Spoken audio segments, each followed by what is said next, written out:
Nach 3 Tagen nimmt es den Charlie Wunder, wie weit die Waldtiere mit ihren Vorbereitungen sind. Als erstes will er bei den Hasen vorbeischauen.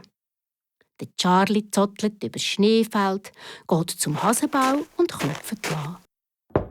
Das Hasenkind kommt raus. Was für ein Geschenk bekomme ich an der Weihnacht?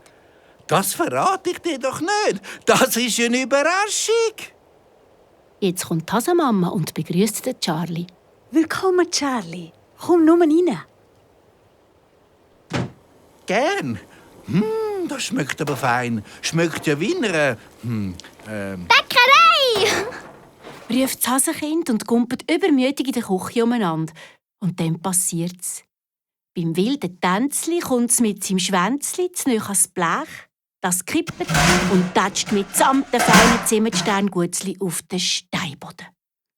Gutzli trollen ab dem Blech, das Blech in den Bühlen. Es ist zum Heulen. Sterne 5 nochmal, die feinen Sternengutzli. Höppeli, ich habe dir schon so manchmal gesagt, dass wir beim Backen nicht Blödsinn machen. Entschuldigung, ich freue mich drum. Ich bin so aufgeregt, ich bin so froh.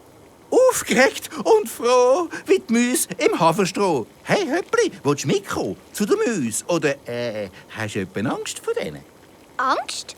Nein, sicher nicht. Ich bin doch kein Angsthase. Also gut. Aber zuerst hilfst du der Mama, die feinen Weihnachtsgutzli zurück aufs Blech zu tun. Das Häschen nickt und beim Helfen singt es ein Liedli.